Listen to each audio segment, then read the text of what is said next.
ፍቅር ማረከኝ። ጌታችን ኢየሱስም ከቤተ መቅደስ ወጥቶ ሄደ። ደቀ መዛሙርቱም ወደ እርሱ ቀርበው የቤተ መቅደሱን የሕንጻ አሰራር አሳዩት። ጌታችን ኢየሱስም መልሶ እንዲህ አላቸው፣ ይህን ሁሉ ታያላችሁን? እውነት እላችኋለሁ ድንጋይ በድንጋይ ላይ ሳይፈርስ በዚህ አይቀርም። በደብረ ዘይትም ተቀምጦ ሳለ ደቀ መዛሙርቱ ለብቻው ወደ እርሱ ቀረቡና እንዲህ አሉት፣ ንገረን፣ ይህ መቼ ይሆናል? የምጣትህንና የዓለም ፍጻሜስ ምልክት ምንድን ነው? ጌታችን ኢየሱስም መልሶ እንዲህ አላቸው፣ የሚያስታችሁ እንዳይኖር ተጠንቀቁ። ብዙዎች እኔ ክርስቶስ ነኝ እያሉ በስሜ ይመጣሉና ብዙዎችንም ያስታሉ። የጦርነትንም ወሬ ትሰሙ ዘንድ አላችሁ። ይህ ሊሆን ግድ ነውና ተጠንቀቁ፣ አትደንግጡ። ነገር ግን ፍጻሜው ገና ነው። ሕዝብ በሕዝብ ላይ፣ መንግስትም በመንግስት ላይ ይነሳል። በየሀገሩም ረሃብ፣ ቸነፈር፣ የምድር መናወጥም ይሆናል። እነዚህ ሁሉ የምጥ መጀመሪያ ናቸው። ያን ጊዜም ለመከራ አሳልፈው ይሰጧቸዋል፣ ይገድሏቸዋል። ስለ ስሜም በሰው ሁሉ ዘንድ የተጠላችሁ ትሆናላችሁ። ያን ጊዜም ብዙዎች ሃይማኖታቸውን ይለውጣሉ፣ እርስ በርሳቸውም አሳልፈው ይሰጣጣሉ፣ እርስ በርሳቸውም ይጣላሉ። ብዙዎች ሐሰተኞች ነቢያትም ይመጣሉ፣ ብዙዎችንም ያስታሉ። ከዓመፅም ብዛት የተነሳ ፍቅር ከብዙዎች ዘንድ ትጠፋለች። እስከ መጨረሻው የሚታገስ ግን እርሱ ይድናል። በአሕዛብ ሁሉ ላይ ምስክር ሊሆን ይህ የመንግስት ወንጌል በዓለም ሁሉ ይሰበካል። ያን ጊዜም ፍጻሜ ይደርሳል። እንግዲህ በነቢዩ ዳንኤል የተባለውን የመፍረሱን የርኩሰት ምልክት በተቀደሰ ቦታ ቆሞ ባያችሁ ጊዜ አንባቢው ያስተውል። ያን ጊዜ በይሁዳ ያሉ ወደ ተራሮች ይሽሹ። በሰገነት ያለን በቤቱ ውስጥ ያለውን ያነሳ ዘንድ አይውረድ። በእርሻም ያለ ልብሱን ይወስድ ዘንድ ወደ ኋላው አይመለስ። ነገር ግን በዚያ ወራት ለጸነሱና ለሚያጠቡ ወዮላቸው።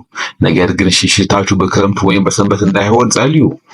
ያን ጊዜ ዓለም ከተፈጠረ ጀምሮ እስከ ዛሬ ያልተደረገ ከእንግዲህም ወዲህ የማይደረግ ታላቅ መከራ ይሆናል። እነዚያ ቀኖችስ ባያጥሩ ኖሮ ሥጋ የለበሰ ሁሉ ባልዳነ ነበር። ነገር ግን ስለተመረጡት እነዚያ ቀኖች ያጥራሉ። ያን ጊዜ እነሆ ክርስቶስ በዚህ አለ ወይም በዚህ አለ የሚላችሁ ሰው ቢኖር አትመኑ። ሐሰተኛ መሲሖችና ሐሰተኛ ነቢያቶች ይነሳሉ፣ ቢቻላቸውም የተመረጡትን እንኳን ለማሳት ታላላቅ ታምራትን ድንቅ ስራን ይሰራሉ። እነሆ አስቀድሜ ነገርኳችሁ። እነሆ በምድረ በዳ አለ ቢሏችሁ አትውጡ። እነሆም በቤት ውስጥ አለ ቢሏችሁ አትመኑ።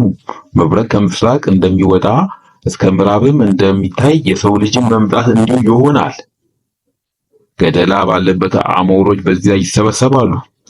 ከነዚያም ቀኖች መከራ በኋላ ወዲያውኑ ፀሐይ ይጨልማል፣ ጨረቃም ብርሃኑን አትሰጥም፣ ከዋክብትም ከሰማይ ይወድቃሉ፣ የሰማያት ኃይልም ይናወጣል። በዚያም ወራት የሰው ልጅ ምልክት በሰማይ ይታያል። ያን ጊዜም የምድር አሕዛብ ሁሉ ያለቅሳሉ።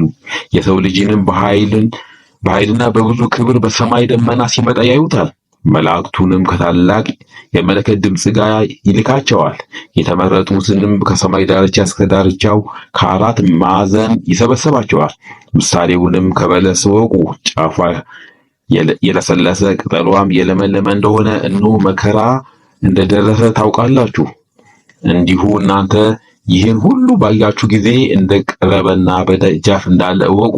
እውነት እላችኋለሁ ይህ ሁሉ እስኪደረግ ድረስ ይህ ትውልድ አያልፍም። ሰማይና ምድር ያልፋሉ፣ ቃሌ ግን አያልፍም። ስለዚያች ቀንና ስለዚያች ሰዓት ግን ከአብ ብቻ በቀር የሰማይ መላእክትም ቢሆኑ ወልድም ቢሆን የሚያውቅ የለም። በኖኅ ዘመንም እንደሆነ የሰው ልጅ አመጣጥ እንዲሁ ይሆናል።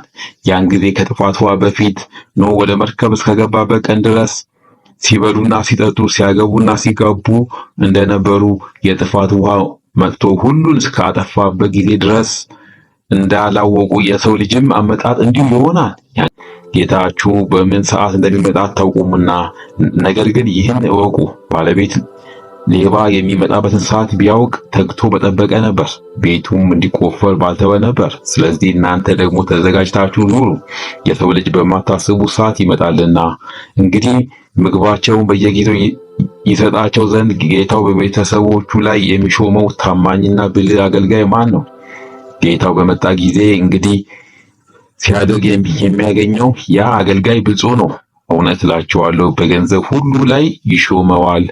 ነገር ግን ያ ክፉ አገልጋይ ጌታዬ ከመምጣቱ ይዘገያል ብሎ በልቡ ቢያስብ፣ ባልንጀሮቹን አገልጋዮቹን ቢደበድብ፣ ከሰካራሞች ጋር ቢበላና ቢጠጣ የዚያ አገልጋይ ጌታው ባልጠረጠረው ዕለትና ባላወቀው ሰዓት ይመጣል፣ ከመካከሉም ይሰነጥቀዋል፣ እድሉንም ከግብዞች ጋር ያደርገዋል።